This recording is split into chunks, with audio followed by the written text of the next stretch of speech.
Hello friends, नमस्कार, आदाब, सत श्री अकाल। स्वागत है आप सभी का चाणक्य क्लासेज के ई लर्निंग प्लेटफॉर्म पर। दोस्तों, हम पढ़ रहे थे राजस्थान में जनजातीय आंदोलन, जिसमें कल हमने पढ़ा भील जनजाति के आंदोलन। इसी श्रृंखला में आज हम पढ़ेंगे मीणा जनजाति के आंदोलन के बारे में।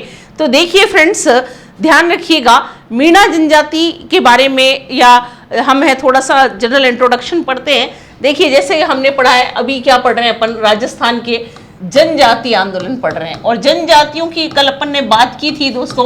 तो जनजातीय आंदोलन में मैंने आपको बताया कि राजस्थान में जो है 2011 की जनगणना के अनुसार एसटी की संख्या कितनी है, 92.39 लाख। और यहाँ पर सर्वाधिक जो एसटी के लोग हैं वो कहाँ पर रहते हैं, उदयपुर में। और हम बात कर रहे हैं आज किस जनजाति की, मीणा जनजाति की बात कर रहे हैं। तो दोस्तों, मीणा जनजाति जो हम पढ़ रहे हैं ये सर्वाधिक आपको कहाँ पर मिलती है, राजस्थान की सर्वाधिक जो है साक्षर जो जनजाति है, सबसे ज्यादा पढ़ी लिखी आप कह सकते हो, सर्वाधिक साक्षर जो जनजाति है वो कौन सी रहेगी, वो आपके है मीणा।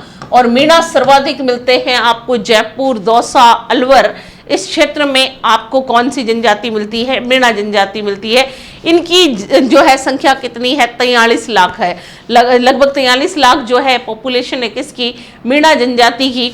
मीणा जनजाति के बारे में दोस्तों आपको इतना ही बताना चाहूंगी, मीणा जनजाति जो है ये कैसी है, निर्भीक और स्वाभिमानी जनजाति है। और इन्होंने आखिर आंदोलन क्यों किया। अब आप सोच रहे होंगे कि मीणा जो है उन लोगों ने आंदोलन क्यों किया। तो सबसे पहले आंदोलन का कारण पढ़ेंगे। तो जब दोस्तों आंदोलन का कारण है तो कुछ जो है कानून बनाते हैं, सरकार के द्वारा कुछ कानून बनाए गए, जिनमें से सबसे पहले आप पढ़ते हैं क्रिमिनल ट्राइब्स एक्ट 1924। कौन सा है, क्रिमिनल ट्राइब्स एक्ट। कौन सा है दोस्तों, क्रिमिनल ट्राइब्स एक्ट 1924, एक्ट 1924। इसमें मीणा जनजाति को दोस्तों क्या कर दिया गया, आपराधिक जाति घोषित कर दिया गया।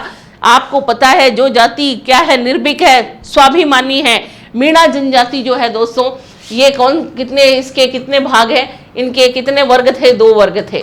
कितने वर्ग हैं, 2। एक तो आपके आता है, फर्स्ट है जमींदार मीणा, और एक कौन से थे, चौकीदार मीणा।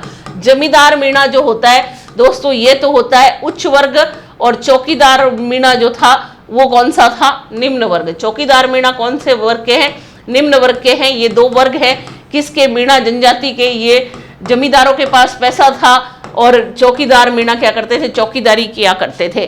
तो बड़े ही निर्भीक और स्वाभिमानी प्रकार के लोग थे मीणा जनजाति के।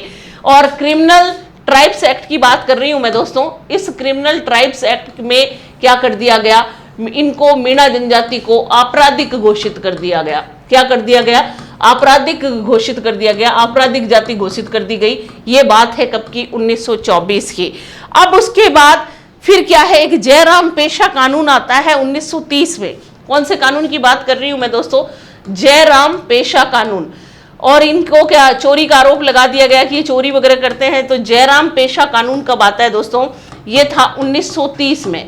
इसमें क्या बताया गया कि भाई ये लोग चोरी करते हैं, तो जो मीणा लोगों को क्या, स्त्री या पुरुष जो है, इस कानून के अंतर्गत क्या था कि जो भी मीणा स्त्री और पुरुष हैं उनको पास के थाने में जाकर जो है सुबह शाम हाजिरी लगानी पड़ेगी, पास के थाने में जाकर हाजिरी देनी पड़ेगी। ये कानून था सुबह शाम।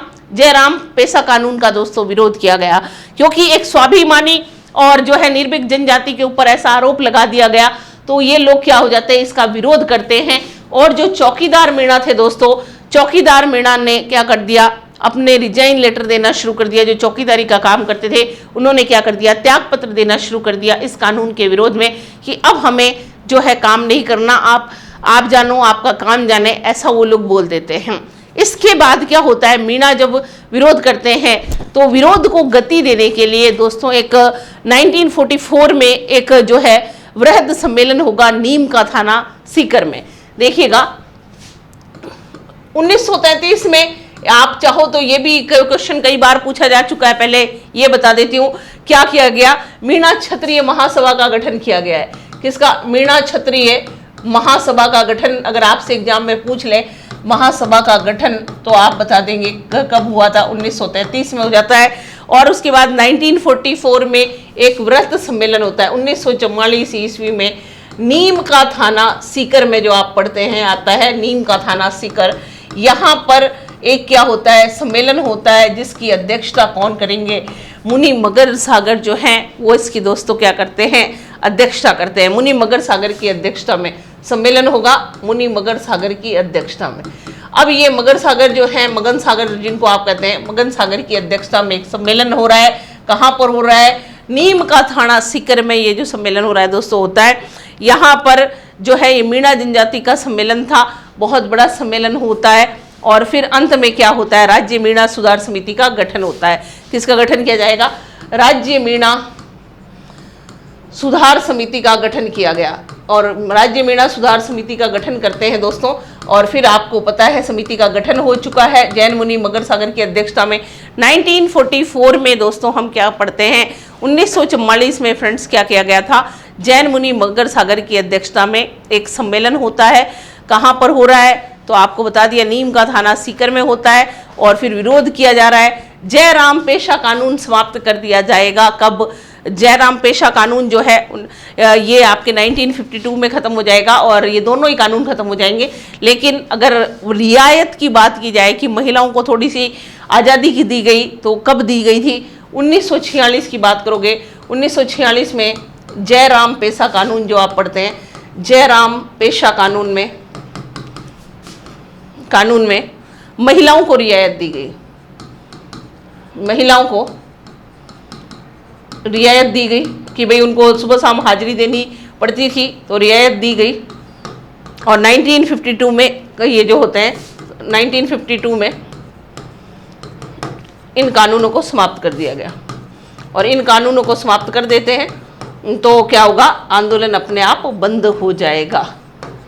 तो ये था दोस्तों आपके मीणा जनजाति का आंदोलन। महत्वपूर्ण जो है आपके दो ही आंदोलन हैं, भीलों के और मीणाओं के। तो फिर एक आप जो पढ़ते हैं लसाड़िया आंदोलन को भी जरा सा याद रख लीजिएगा, बता देती हूँ आपको लसाड़ी आंदोलन। अब आप सोच रहे होंगे ये लसाड़ी आंदोलन कहाँ था, इसका स्थान क्या था। तो लसाड़ी आंदोलन जो है दोस्तों, लसाड़ी आंदोलन की हम बात करते हैं तो लसाड़ी आंदोलन का क्षेत्र रहेगा दोस्तों कौन सा है आपका, इसका क्षेत्र है वागड़ क्षेत्र। कौन सा क्षेत्र है, वागड़ क्षेत्र। अब आप सोच रहे होंगे वागड़ क्षेत्र कौन सा है, तो वागड़ क्षेत्र है दोस्तों कौन सा, डूंगरपुर बांसवाड़ा। कौन सा है, डूंगरपुर बांसवाड़ा का क्षेत्र वागड़ कहलाता है। इस डूंगरपुर बांसवाड़ा का जो क्षेत्र है फ्रेंड्स, यहाँ पर आप एक चीज़ ध्यान रखिएगा, एक ये लसाड़ी आंदोलन किसने शुरू किया था, प्रवर्तक की बात कर ले तो प्रवर्तक है संत माओ जी। संत माओ जी जो है ये इसके प्रवर्तक रहेंगे। इस आंदोलन का, लसाड़ी आंदोलन का उद्देश्य क्या था दोस्तों, अगर आपसे पूछ लिया जाए तो ये है भीलों में आध्यात्मिक जो है भीलों को आध्यात्मिकता से जोड़ना, या उनकी आध्यात्मिक उन्नति के लिए ये शुरू किया गया था। भीलों को आध्यात्मिकता से जोड़ने के लिए कौन सा आंदोलन शुरू किया गया, लसाड़ी आंदोलन शुरू किया गया है। तो ठीक है दोस्तों, समझ में आ गया। वागड़ का धनी अगर पूछा जाता है तो वागड़ का धनी कौन है, संत माओ जी। ये कौन है दोस्तों, वागड़ का धनी। और एक आपके प्रश्न आता है बांगड़ का धनी, क्या आता है, बांगड़ का धनी। तो बांगड़ का धनी दोस्तों होता है नरहड़ पीर बाबा। कौन है, बांगड़ का धनी है नरहड़ पीर बाबा। और बांगड़ क्षेत्र जो है इसमें कौन कौन से क्षेत्र आते हैं, तो बांगड़ में आपके आता है दोस्तों झुंझुनू आता है, चूरू आता है, झुंझुनू आएगा, चूरू आपके इसमें आ जाएगा, झुंझुनू हो गया, चूरू हो गया, ये आपके आ गया, सीकर है, पाली है, सीकर, पाली, नागौर, ये सब इसमें आएंगे। तो ये आपके क्या है, बांगड़ क्षेत्र है। और ये कौन सा है, बागड़ क्षेत्र है। वागड़ का धनी पूछ ले तो संत माओ जी हैं, और बांगड़ के धनी है नरहड़ पीर बाबा। तो दोस्तों ये जो आपका टॉपिक था राजस्थान के जनजातीय आंदोलन, वो अभी समाप्त होता है। आज के लिए इतना ही, कल फिर मिलते हैं नए टॉपिक के साथ में। तब तक के लिए अनुमति चाहूँगी, धन्यवाद।